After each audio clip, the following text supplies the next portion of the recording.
NSS ગ્રુપની અંદર એક આવો QR કોડ મોકલવામાં આવ્યો છે. તેના ઉપરથી આપણે ફોર્મ ભરવાનું છે. તો પૂરી પ્રોસેસ જોઈએ કેવી રીતે ફોટામાંથી લિંક જનરેટ થાય છે અને કેવી રીતે ફોર્મ ફિલઅપ થાય છે. અને ફોર્મ બહુ સિમ્પલ છે.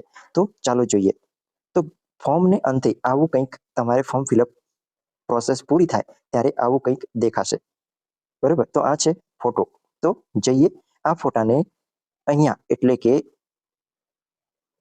અહીંયાથી તમે જોઈ શકો છો 3 ડોટ દેખાય છે. બરાબર, 3 ડોટ દેખાય છે, તેના ઉપર ક્લિક કરવાનું અને ફોટાને સેવ કરી લેવાનું. સેવ સક્સેસફુલી. તો હવે અહીંયા બહાર નીકળી જઈશું. પછી આપણે ઓપન કરીશું ગેલેરી. તો ગેલેરીની અંદર આ QR કોડ આવી ગયા છે. બરાબર, તો મોબાઈલની અંદર અહીંયા તમે જોઈ શકો છો 3 ડોટ આપેલા છે. તેના ઉપર ક્લિક કરવાથી પણ ગૂગલ સ્કેન ઓપ્શન આવે છે. તો અહીંયાથી ગૂગલ સ્કેન ઇન્ટરનેટ ચાલુ હોવું જોઈએ. બરાબર, આ ભૂલવાનું નહીં. તો અહીંયા જોઈ શકો છો તમે કે એક લિંક જનરેટ થઈ છે. તો તેના ઉપર ક્લિક કરવાથી આપણે તે લિંકની અંદર પહોંચી જઈશું. એટલે ડાયરેક્ટ શું ખોલશે? ફોર્મ ખુલશે. તે ફોર્મ તમે અહીંયા જોઈ શકો છો. તો અહીંયા છે ફોર્મ. અને જે વિદ્યાર્થીને ડાયરેક્ટ સુવિધા નથી તે વિદ્યાર્થીને ઓપન કરવાનું છે ગૂગલ, જે દરેક ના મોબાઈલની અંદર ઉપલબ્ધ હોય છે. ગૂગલ ઓપન કર્યા પછી બની શકે ઇન્ટરનેટના સ્લો નેટવર્કના કારણે તમે જલ્દી કામ ન કરી શકો, પરંતુ ગૂગલની અંદર એક કેમેરા આઇકન આપેલું છે, જે તમે અહીંયા જોઈ શકો છો. કેમેરાનું આઇકન, તેના ઉપર ક્લિક કરવાથી ઓપન થશે ગેલેરી. ઓપન કેમેરો, ડાયરેક્ટ કેમેરા ઓપન કરી શકો છો, અથવા તમે અહીંયા નીચે જે આપણે QR કોડ સેવ કર્યા હતા ને, QR કોડ ઓપન થયા અને લિંક પર ગયા અને જુઓ અહીંયા ફોર્મ ખુલી ગયું. તો આ ફોર્મને આપણે અહીંયા ભરવાનું છે. અહીંયા મેક્સિમમ 40 કેરેક્ટર, એટલે કે 40 કેરેક્ટરનું તમારું નામ અહીંયા લખો. નિક્ષય રિપોર્ટ, એટલે કે નિક્ષય મિંત્રા પર થઈ રહ્યું છે, એની અંદર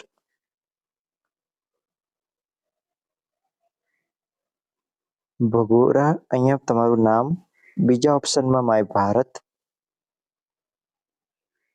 પછી છે ત્રીજો તમારો મોબાઈલ નંબર. પછી છે તમારી જીમેલ આઈડી અને પોતાનો address.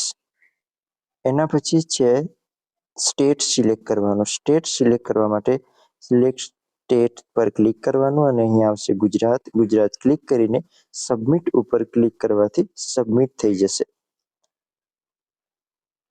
Viz modify test state detail, એટલે કે જો તમારે ગલતીથી બીજું સ્ટેટ થઈ ગયું હોય તો તે સ્ટેટ કયું સિલેક્ટ થયું છે તે જોવું હોય તો આના ઉપર ક્લિક કરી સ્ટેટ બરાબર છે કે નહીં તે ચકાસીને તમે ત્યાંથી સુધારી કરી શકો છો. આગળ જોઈએ type of report to be committed. તેના ઉપર ક્લિક કરશો એટલે ફિઝિકલ સપોર્ટ, NSS કેડેટ કઈ રીતે સપોર્ટ કરશે? તો ફિઝિકલ સપોર્ટ એટલે કે એક આ TBના દર્દીઓ માટે PHCની અંદર મુક્ત સારવાર નરેન્દ્ર મોદીએ શરૂઆત કરી છે. તો તેવા દર્દીઓને ત્યાં પહોંચાડવા માટે, તે જાણકારી આપવા માટે NSS કેડેટ ફિઝિકલ સપોર્ટ કરશે. આગળ જોઈએ area of to be supported. તમે સ્ટેટમાં સપોર્ટ કરશો, ડિસ્ટ્રિક્ટમાં કે બ્લોક વોર્ડ, એટલે કે all patent block wise support કરશો કે હેલ્થ ફેકલ્ટી. તો આપણે ડિસ્ટ્રિક્ટ અથવા હેલ્થ ફેકલ્ટી ઓલ પેટેન્ટ. તો પછી આપણે અહીંયા ડ્યુરેશનની અંદર આપણે 3 વર્ષ સિલેક્ટ કરીશું. કેમ કે જો તમે ફર્સ્ટ યરમાં છો તો તમે 3 વર્ષ કરશો, એટલે તમે 3 વર્ષની અંદર સિલેક્ટ કોલેજ રહેવાના છો, સપોર્ટ આપી શકો. જો તમે ઓછા કરવા માંગતા હોય તો ઓછા પણ કરી શકો છો. આગળ જોઈશું એરિયા ટુ બી સપોર્ટેડ. તો એમાં આપણે કરીશું ડિસ્ટ્રિક્ટ. ડિસ્ટ્રિક્ટમાં સ્ટેટ રાજ્યની અંદર સિલેક્ટ કરીશું ગુજરાત. ડિસ્ટ્રિક્ટની અંદર કરીશું અરવલ્લી અને ઓકે કર્યા પછી અહીંયા સબમિટ ઓપ્શન પર ક્લિક કરીશું. આગળ જોઈશું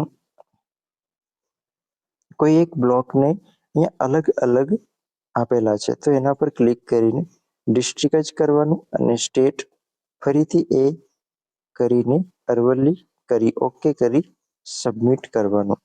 અને પછી આગળ અહીંયા આઈ શ્યોર મને આ બધી માહિતીની જાણકારી છે, તેવી રીતે સબમિટ કરવાનું.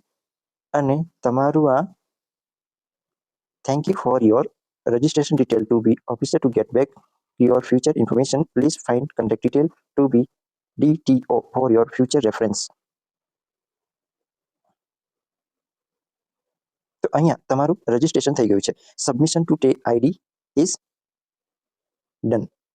તો આવી રીતે નિશ્ચય રિપોર્ટ મિંત્રા ઉપર રજિસ્ટ્રેશન તમારું કરવાનું છે.